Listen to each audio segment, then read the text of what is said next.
You're listening to Heart of the Ark podcast from the Office for Evangelization in the Archdiocese of Newark. We're coming to you to bring knowledge and some courage as we voyage through this life as missionary disciples of our Lord Jesus Christ. My name is Jennifer Benke, and I'm co-hosting this podcast with my friend and colleague, Father John Gordon. And welcome to the Heart of the Ark. My name is Jennifer Benke, and I am here today with Paul Jarzembowski. He's back, listeners, you may remember, in March to talk about his book, Hope from the Ashes for Lent. And Paul, in addition to working for the USCCB and being an incredible theologian and leader in our Catholic thought here in the United States, also has made time to write another book for Hope for the Holidays. I don't know how you do it, Paul, but thank you so much for coming back and speaking to us.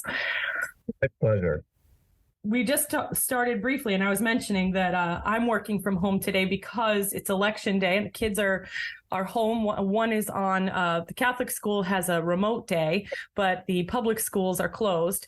So, I've got one in class and one catching up on homework that she's been putting off since marching band season started. So I'm kind of making sure I'm managing mom at home today as well as. So talk to me about this crazy time of year and where are you in your holiday prep? You know, I tell you, the holidays really kind of start like Labor Day, maybe even earlier, as this kind of succession of holidays that just kind of roll one on top of the other at this time of year. So like everybody else, I'm recovering from pumpkin spice season and moving my way into peppermint bark season. And so right. If you could put a little bit of a kind of the Starbucks angle on everything. Right. But the holidays, as I've looked at it, it's either it gets so inundated with like the happiness and the excitement and the joy and all that. But I found that for many people, the holidays are not exactly the easiest time. They, as much as we kind of coat ourselves with the peppermint bark or the pumpkin spice or the festivities that are a part of the season, that there is sometimes an inner hollowness that people have and can sometimes get even more frayed by the holidays. The very thing that is meant to kind of give us a break are sometimes the things that fray our edges even further. I mean, I think especially, in different parishes you work with parents, and the parents have the pressure of Christmas shopping and making sure that that whatever holiday is coming up is just perfect for their kids. But then added to that is all the other responsibilities. Like if family is coming to visit, you've got to clean the house, you got to cook the food, you got to make sure everything is set, so there's all these other things that just layer on top of it. And then we're told, oh, just be happy about the holidays. And it sometimes can just be, it can kind of break us sometimes. And so I wrote this book mostly because I really felt for those individuals, and I recognize that a lot of them struggle through it, and how to still find hope, what we're supposed to be finding in the holiday season, how to still find it while also being mindful and not just kind of pushing it to the side or ignoring it, but dealing with it head on, walking with God through the struggles, and in that finding the hope. So that's kind of the impetus for me writing it. And God knows every holiday season I could use a little bit of my own medicine. So I also wrote it for myself. I had to journey myself through it. And it's I'm sure this book will be for me a good reminder to go, oh yeah, right. Don't get so caught up. That's really an incredible way to start this, because I really appreciate in the beginning of this book that you start right there with the people who are feeling hollow. And I think that the more we Starbucks all of our holidays, right? The more not to pick on one corporation. I know, poor Starbucks. Poor Starbucks. But the more we commercialize the holidays and we externalize all the things we're going to do, we really lose the things that we are supposed to be becoming in this time of remembrance.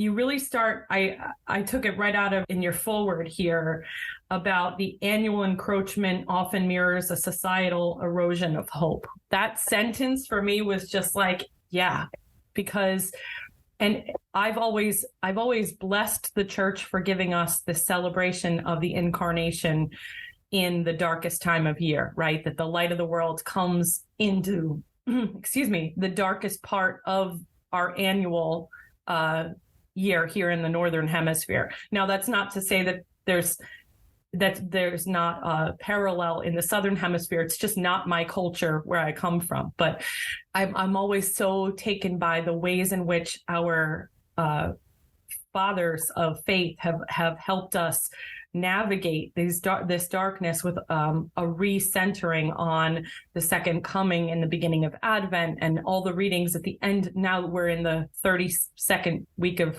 I'm already planning next week. So 32nd. It's the 30s now in ordinary. Right. Right. Christ the King is approaching, right? That's a big holiday.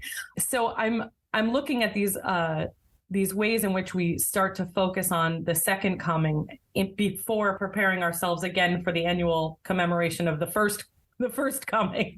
And I bless the church for having this hopeful season in the midst of this darkness. So how do you see that in your work, where people are at, either from the Synod or for the youth and young adults that you work most closely with? Like where are people this year, even more in some ways than others?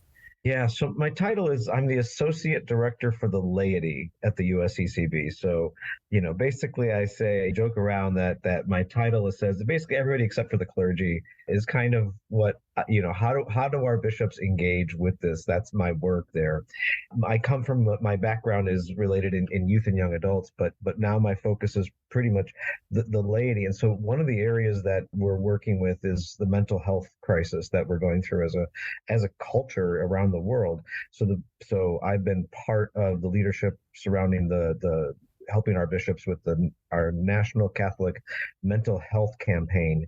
And so, and the mental health certainly takes its toll, especially as it gets darker. I mean, whether it's seasonal depression or whether it's clinical issues that are persistent but only get exacerbated and amplified around this time.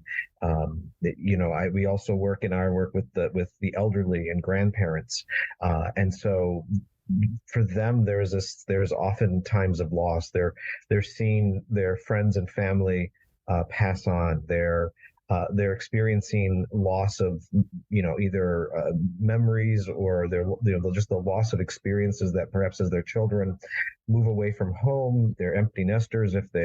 As they become seniors, they lose that connection to family sometimes that for much of their life has been a source of light and hope for them. So many of the populations, and then with the Synod, in that there is a little bit of a glimmer of hope there, because we are seeing the church say to the laity, you are valuable, you have a voice, you are co-responsible with us. So there is that. But the reality of parish life, of diocesan life, of anything around our world today is, sometimes, whereas we might see like this ideal being talked about on the national or international level, the reality sometimes is a lot harsher right at home. Yeah. And then, of course, we're going right now through several international crises, with Israel and Palestine, with Ukraine and Russia, and just the politics and our polarization, even in our own country, is just, it's tearing apart. So a lot of people are feeling that there's a lot of suspicion and things like that we're seeing, this kind of tribal politics that exists sometimes. I'm seeing it in my work. I'm seeing that's what many of the laity, with many of the young people are wrestling with, what seniors and the elderly are working through. So in my work, I see that, but I also see that there are glimmers of hope that do get, that are possible. Sometimes they may seem farther out or even farther distance wise, like, well, that's great that's happening in Rome, or it's great what's happening in Washington, but right here at home, it's a different matter. And so we get that, we recognize that. And yeah, it's in my work, I try to help ministry leaders across the country be able to be kind of purveyors of that hope in some way. I can't commend you enough for that. I mean, I'm looking at the role of the laity now in the synod documents, and I'm just like, yes, this is what we need. Now, just how do we execute that in our own little areas of influence, right? Like, you're looking at the whole big picture of the whole USCCB. I'm just the associate director of evangelization in Newark, but I'm a pastoral minister in a tiny little parish in the next diocese over. So like, I can only control the hopefulness within this community. And sometimes the communities that you only have influence on are the people that you lock in at night when like the last one, walk the dog, locks the door, right? So like, those are the only people you can influence. So I really appreciate, though, the way your book really is practical, and it's using the language of where people are at right now to get them to think about the bigger things. So, you use the Scrooge Christmas Carol story as kind of the big framework of the book. But within that, you start like, how do we get silence? And you give like six places that people find silence. And it's like, yes, I need to be reminded that I could take a walk. It's practical. And I'm working on a degree from Loyola in New Orleans. You give one of the most concise 6 bullet point Ignatian spirituality in a single page that I've seen in anywhere. So, and you give it twice, which again, I needed it twice in the book. So I was like, oh, thank God I didn't have to flip back for it. These are like really important, practical, helpful tips for people to engage with their own spirituality, but also be reminded on how to engage with the people right around them that they have influence over. I have to give credit to my wife for really pushing me to the practical. Working in Washington, working in theology, I'm kind of prone to the abstract thought, but, she always reminds me, but come on, buddy, that, get your head out of the clouds. How does this really affect it? And, it's true. Part of the hopelessness stems from the fact that sometimes things, especially in church, in spirituality, we talk sometimes at this 30,000 foot view, which is wonderful, but it assumes that we have the time and the energy and the wherewithal to take that 30,000 and try and bring it down to our local level. Perhaps in previous generations, people had that time and resources and wherewithal to do that. But today, in a time-starved culture, you need to give people the practical, like, okay, here's how. And then if somebody's like, look, I have time to think this through and I can adapt it, great, fantastic. But I found that providing some people with the practical at least gets one step that they don't have to worry about, that they can say, okay, I need silence. That's a great abstract idea. So how do I do that? Oh, that's great. Thank you. So by providing it, I'm following my wife's admonition to me to give me the concrete. And so I wanted to offer that in there. Again, I need that for myself. I don't allow much time for my own self to be silent. So as I was writing this book, I had to write the thing and say, okay, Paul, practice what you preach. So do it, And in these moments, I have found like, oh yeah, I guess doing this does help. And that is the first step to any of the suggestions, the practical ideas or anything. That silence is that first step. I mean, it's amazing how little we give that gift to ourselves, the holidays. And yet the holidays are filled with, if we allow it, they are filled with occasions that can truly transform us. I mean, it sounds silly sometimes, but like on a fall day, just take a walk in silence and wonder at God's creation and the leaves that are falling around you. It sounds like something a self-help book would tell you to do, but sometimes for our own spirituality, we need to just be quiet, be still, and to just allow God to speak to us in the silence, because I think that's part of the hope, is just sometimes getting rid of the clutter. I'm kind of going through a large transition, and this maybe I'll cut this, but I just got married this past month. After both of us getting our annulments, we were able to actually stand before God and do it right. Congratulations. So thank you. But because I've noticed that since we got married, like both of us, not really without talking about it, although I said it is community property, so I can throw it out now, have started to like pare down our lives of stuff. Like, there's been a lot of bags going out the door to donations, and getting back to kind of the silence and the clearing the clutter important time of year is really, again, connected to that autumn, getting rid of the things that we don't need. The leaves don't need to be on the trees anymore. Now right. the trees can go dormant and kind of, they focus inward. Maybe we should too, right? It's this wintering that I think, in a way, this idea of wintering, of kind of, in a way, letting ourselves be reflective of the very nature that God has around us, just kind of cleansing ourselves of this so that when looking further ahead, when we get to Lent and Easter, that we can kind of be reborn again in that. And we've kind of rid ourselves of the things that are clogging up this. And I know some people might say, oh, but yeah, that's great, but I don't have time to take time. What do I sacrifice? Which is going to, now the silence is stressing me out. Right. And I will admit it does require a bit of discipline, but I think if we really are honest with ourselves, we will discover that we can carve those times out. And one of the ideas I gave is, in a car on your way to work or on your way to the grocery store, whether it's a 5-minute drive or a 30-minute drive or an hour drive or one of those long commutes into the city, wherever you're going, what if you were to just take that time and just be silent? No radio, no nothing. Just be in your own thoughts and prayer. Like, there are moments in our day that we sometimes overlook that actually can be, and don't have to stress us out trying to find, all right, I got to wait until I find the right time to be silent. I have the right time to pray. There are moments, whether we realize it or not, I think that God gives us in our days that we just need to just say, okay, yeah, I admit it. I need to use that time. That is on the days when people aren't listening to the podcast on their commute, Exactly. Well, yeah, right, that would be the next day. The next day. Yeah, exactly. Tomorrow. Yeah. Tomorrow right. do that. Use this first, and then tomorrow listen. My apologies. I'm talking to a podcaster here. I'm just...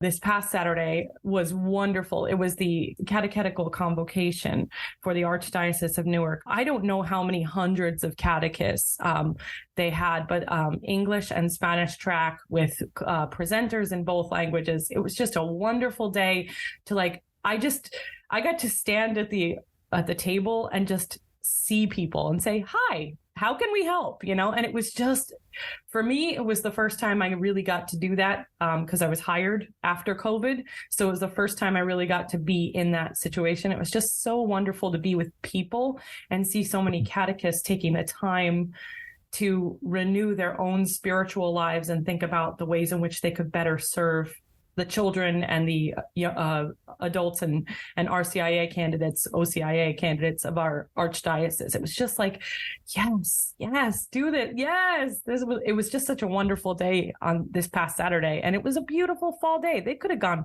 the pumpkins were probably on half price. They could have been, raking leaves, but they spent the day kind of thinking about how to bring God closer to our families. And it was just such a beautiful day to spend with people. Not only do you kind of use the, I want to say like the meta narrative of the Christmas Carol, but you use a lot of other narrative devices that are within kind of the public consciousness of Christmas movies. I appreciate the Bruce Willis inclusion there as well. But Die Hard is a Christmas movie. I will defend that one, though I think I may have just lost half your podcast listeners who go, no. No, I'm sure that they can find the Christmas even in that. But I thought that the inclusion of a lot of these different secular narratives really helps us open the door to people who are coming to the church and are not sure that they're churchy people, right? They might just be coming into the church because grandma and grandpa expect them to go to church with them before they go to dinner, or, so how do we make our community, practically parishes, people in the pews, how do we evangelize as these communities when people are just joining us for whatever reason? Well, I think part of it is you raise the idea that there is that the secular experience of Christmas, while we might bemoan the commercialization, the secularization, there is still that something about it still, even the most cynical Hallmark movie kind of thing might be, people will find a sense of spirituality and faith in a variety of ways. And so it starts, I think, first of all, it starts within the family, and it starts within our homes.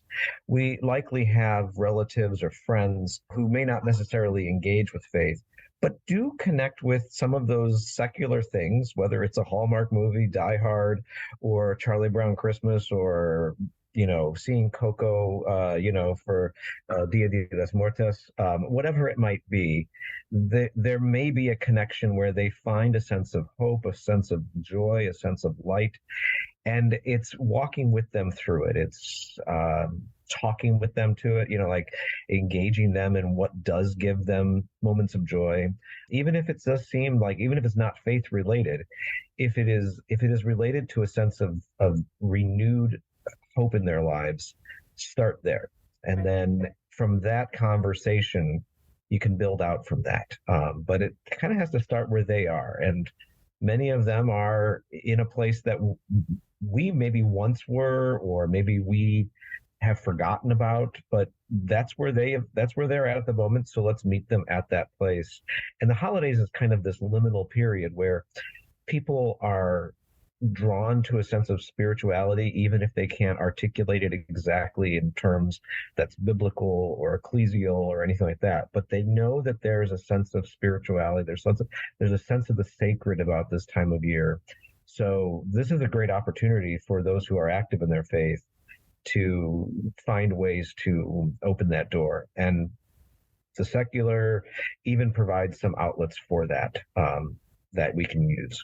Yeah, for certain. A community memorial, like let's just say there's a tragedy has happened, and we know that there's tragedies around, and the community memorial includes a candlelight vigil or the bringing of flowers or teddy bears to or right. Some sort of remembrance, and honoring a victim with their picture, that sort of thing. Like that comes from our faith tradition of honoring the saints and having feast days, and then the Feast of All Saints, that like we just passed that. And to me, I can't tell you how many memorial things that are happening in my community right now, especially with Israel and the conflict in Israel and Palestine, like those moments of spirituality that are secular, but also demand a sacredness of them that is a little bit more universal.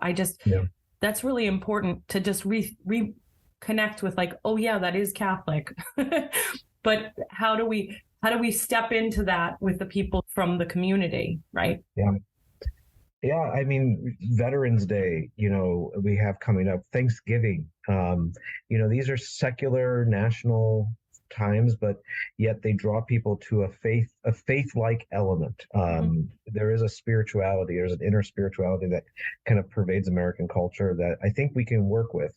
And part of it is really just starting in talking about this synodal process. The first thing we do is just start listening, just start talking to people and finding, asking people where it is they find that sense of peace, that sense of hope, that sense of light in their lives. Like, what brought you to that? Why are you honoring the dead here? And just getting them to engage in that conversation, even if it doesn't move them to start going to church tomorrow, right. It establishes us as a trusted companion on their journey.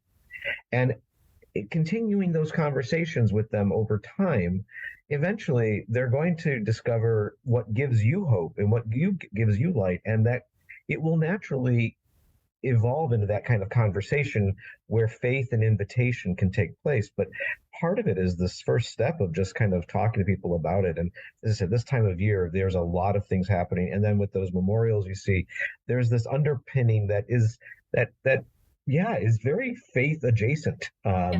Whether it's that, I went to the wedding of a family member who actually had gotten married during COVID by the Justice of the Peace, but they they wanted a ritual wedding. Now they're not religious people, but they wanted some sort of ritual for their marriage that wasn't just the justice of the peace.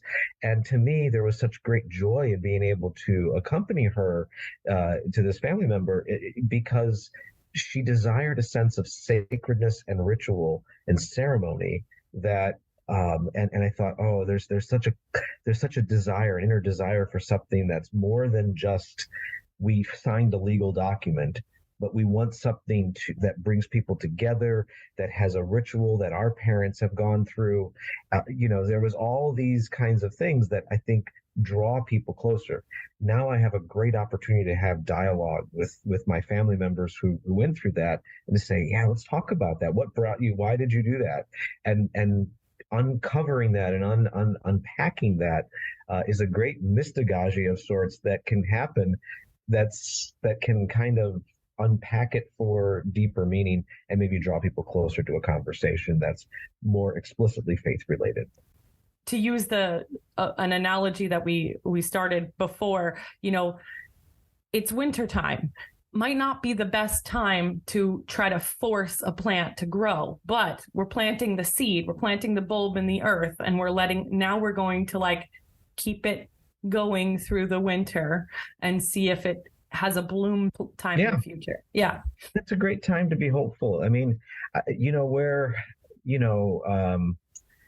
we might bemoan some of the secularization of Christmas and the holidays, where most other people see kind of despair of, oh, no one's doing the church thing anymore. I see glimmers of hope. I see, but charitable giving and engagement in works of service and justice increases around the holidays, and families, there's reunions of families, and as I say, even that Hallmark movie stirs the heartstrings of the most cynical person and might make them go, oh, I need to do something deeper. And I look at them as all occasions of people wanting to reconnect with something deeper, something meaningful, and look at them rather, instead of looking at it as places of despair, looking at it as places, opportunities of hope, that, oh, there's an opportunity there to really draw someone deeper into the mystery. And the holidays are great times to do that.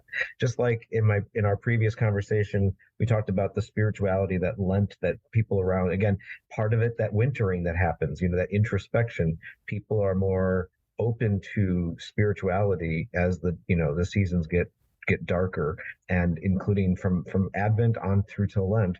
So this is a great opportunity to really talk to people about something that is there, even if it's only expressed in secular ways. There is something deeper that's an opportunity for us to plant seeds, or even just recognize the seeds that's there, and to kind of build from that. Absolutely. I think that's a really important, we're all in this, trying to build up the kingdom with, as a Christian, I want to take as many people with me to heaven. Right. I believe that hard that I want all my neighbors, even the truck across the street, the guys that doing my work on the construction across the street. I want everybody to go to heaven. So then how do I foster the growth in every person around me? And it has to be by being a welcoming person, by being an inviting person to talk to, not being a Scrooge, not being a Grinch, right? These are other people that we encounter sometimes in the pew when we're stopping by in a church we've never been to. We don't want to be the Scrooge or the Grinch that people encounter. We want to be an open, welcoming presence. We want to make space for people in the church. We want to invite them to a coffee hour. We want to make sure that they're welcome to these parish events, because there's more things happening in the community. I mean, as a music director, I want the whole community to show up to the concert, right? Come, there's no reason you can't just sit in a church and listen to a choir sing Christmas carols. That's, sometimes that's all people need is to find a space of light and peace. And that's great. Yeah, no. And I think, the fact that you even talked about music is it's such an underpinning to the season. No other time of year even has a soundtrack as much as holidays do, right. And so And again, that's yet another occasion to connect with people. Why is it that song? And even both secular and sacred people, one of the most popular song around the holidays is Silent Night.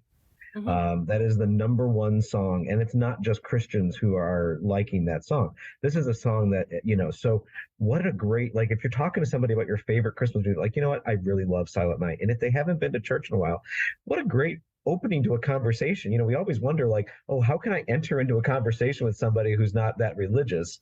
Like, these are excuses. Music is a Yeah. great opportunity. And even if it's not Silent Night, even if it's rocking around the Christmas tree or something like that, Hmm. yeah, let's talk a little bit about that. What gives you joy in that? Why does that make you, why do you really enjoy that song or whatever? Right. And chances are it may move to a conversation of faith.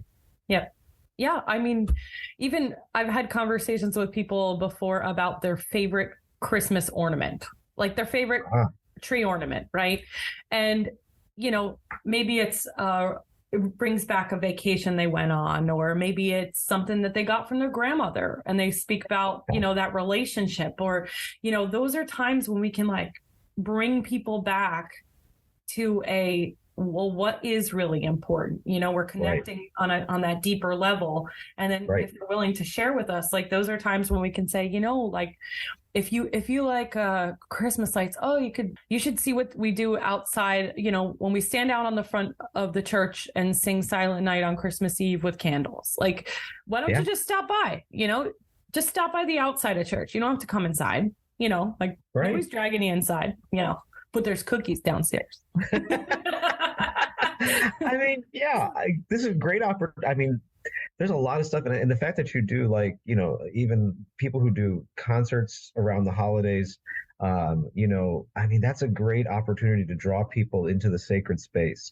Foods, I mean, people have different favorite foods around the holidays. Churches Hmm. can do things around that. We have parish halls, you know, so, I mean, and if there's a particular charism or a particular culture or nationality of your community, you know, raise that up at this time of year, and it might invite people into a sacred space. And Absolutely. that's what we're looking for many times, Yeah. is how do we bring people to find their relationship with God amplified by a sacred space. And as I said, as much as people bemoan the holidays for, it's kind of broad, the way it's kind of grown almost out of proportion in our culture today. Look at it as an opportunity.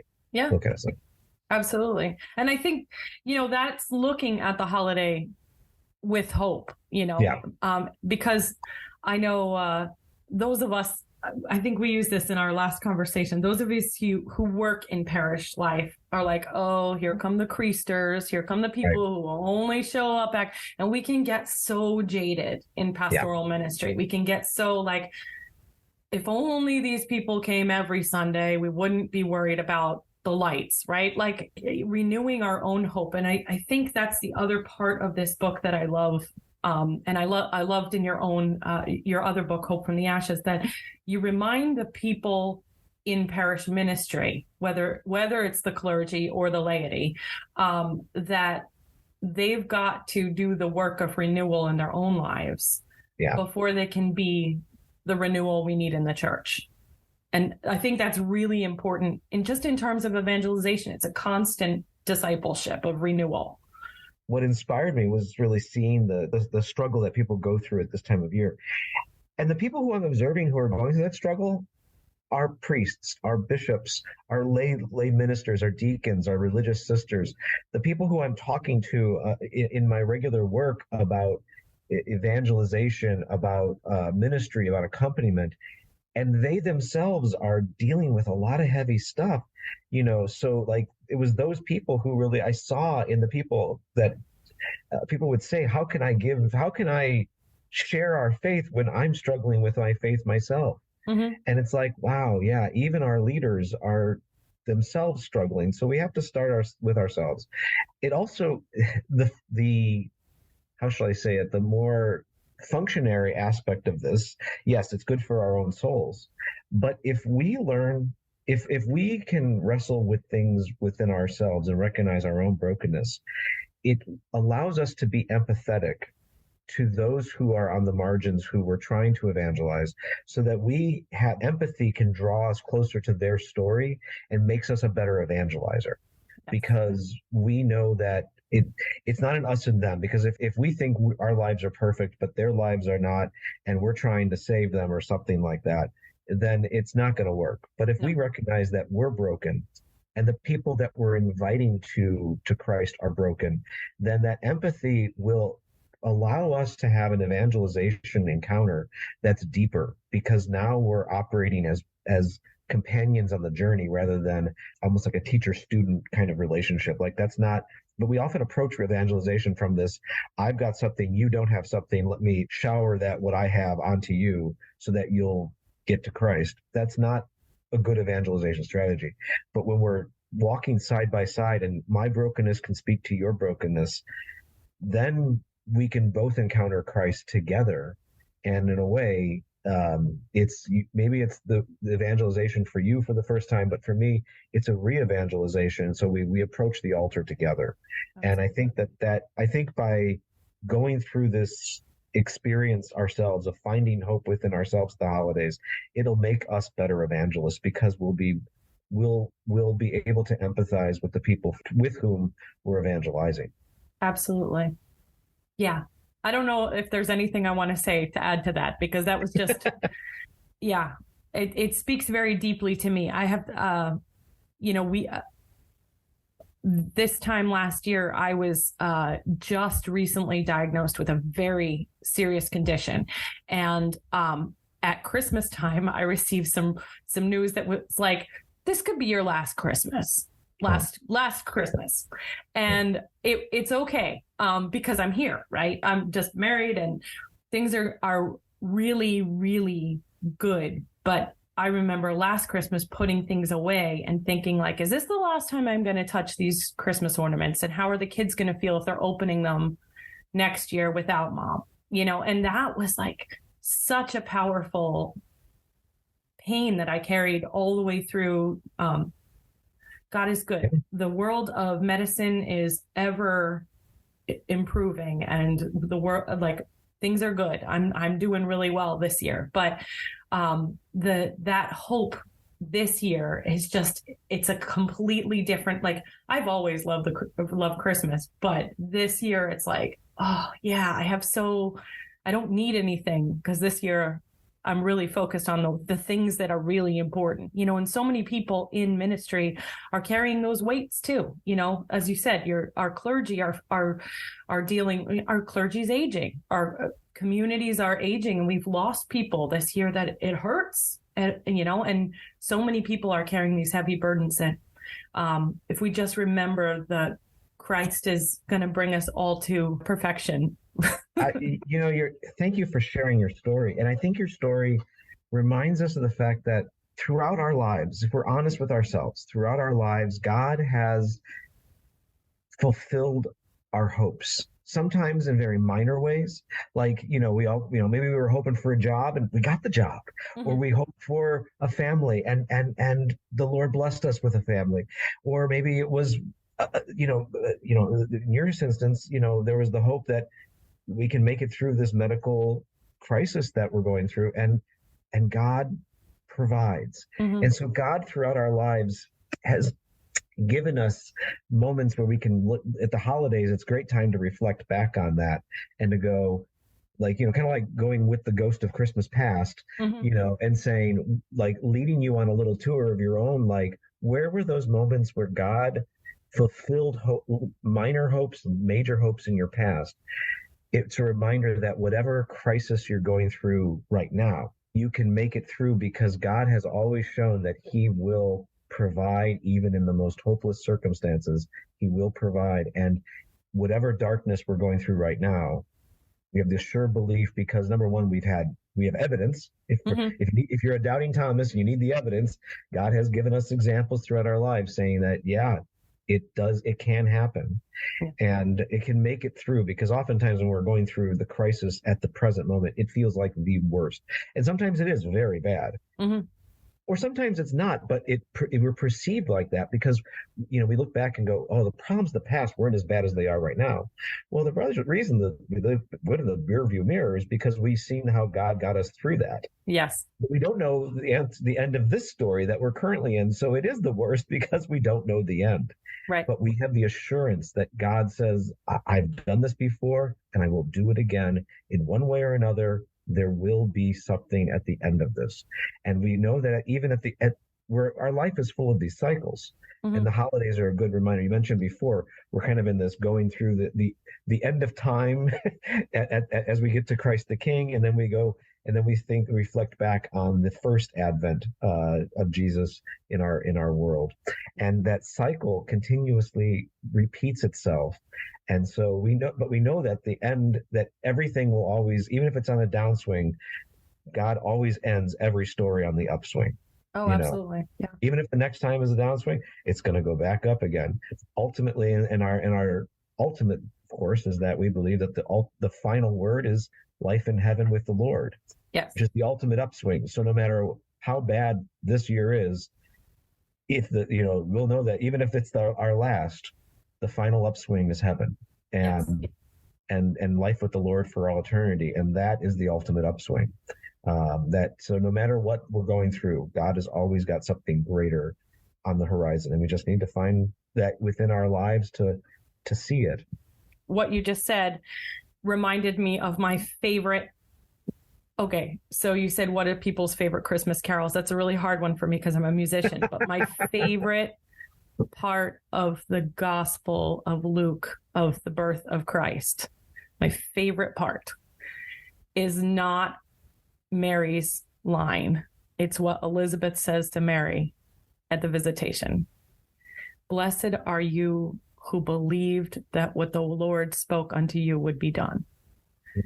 Like, Mary was full of hope, and Elizabeth, more than anybody else, recognized that, like, God is promised and God will deliver, and you have that trust, that ultimate faith and hope in God. And that just, like, that powerful statement of Elizabeth, like, recognizing that in Mary is just, oh yeah, okay. Just go back to trust. Just go back to trust. Go back to God's not going to leave me in this. So, yeah. Yeah. Yeah. And this time of year, we're reminded of that, fulfillment 2,000 years ago. And we're reminded of the fulfillment that keeps happening. Yeah. We're in the midst of several global conflicts right now. And, I wrote about it in the book, and one of my favorite stories is the Christmas truce of 1914, that, during that bloody conflict, the first time the entire world was engaged in a conflict. I mean, that, talk about hopelessness, like, oh my God, the whole world is on fire. And so they had a ceasefire on Christmas of 1914, and that allowed the soldiers in the trenches to come out to the Germans, and the English and French would come out and play football with each other. And, for one day, that ceasefire allowed them to have a sense of fraternity and social brotherhood that they were, the previous day, they were trying to shoot each other. And so there's these moments, these things during the holidays that we see. And, again, we trust that even in the conflict we're in right now, that maybe, just maybe, in fact, not even maybe, there is the certain that peace does have the final word. How long that takes to get there, it involves our engagement and our work for justice and our work for peace. But it is possible, and the holidays are reminders of that trust that we're supposed to have, because every now and then it does come true. Yeah. So I don't know if you're a big fan of opera, but there is an opera, Silent Night, which is all about that 1914 truce. So, oh, it's great. Yeah, and it's called Silent Night. So there you go. Before we go, I wanted to thank you again for reaching out to me, but thank you for being available for the laity here in the Archdiocese of Newark, and for giving us your thoughts about evangelization and what all we have to be hopeful for, and also for your work on this book. I mean, it's great. It's real. People should get it. It's great. It's Hope for the Holidays. It's put out by Paulist Press. And we'll have the link in the show notes and everything, and people can get a copy. I wrote this book for two reasons. For anyone who's listening to this, and chances are if you're listening to a podcast on evangelization, get 2 copies. And not just to increase book sales, but one for yourself, because everyone needs to kind of have that. And I wrote this also so that you could give it to someone else. So if somebody is themselves searching for a sense of hope or a sense of light, and maybe this dark time of year is hard for them, give them a copy, and maybe this can help them as well. But start with yourself and give it to someone else, and hopefully that might draw them a little closer. My challenge in the book is at the end. One of my favorite lines in A Christmas Carol is an often underseen moment in Scrooge's story, which is he went to church after that long night of that long dark night of the soul that Scrooge had in the story. Dickens says the first thing he does after he gets up is he goes to church. There's one version, the Patrick Stewart version in 1999, that shows us that. Most other versions skip over that scene, but he goes to church so that, you never know where that end will be. And hopefully maybe this can be something to encourage people to say, if you're going through your own dark night, perhaps find some light, find some hope, and then just like the 10th leper who was cured by Jesus, come back in thanksgiving to the Lord, and allow that to fulfill all the hopes that you found at the holidays. So, Amen. So that's my hope. That's my prayer. And again, thank you very much, Jennifer, for your ministry and for the work you're doing, and for the work that people who are listening to this podcast are doing every day. It's hard work evangelizing, but there is great hope. I see it nationally, and I think that is just keep at it, and know that we're praying and working alongside you in this effort. Amen. Well, thank you so much, Paul, and God bless you, and happy holidays. Exactly. Same to you. Thank you.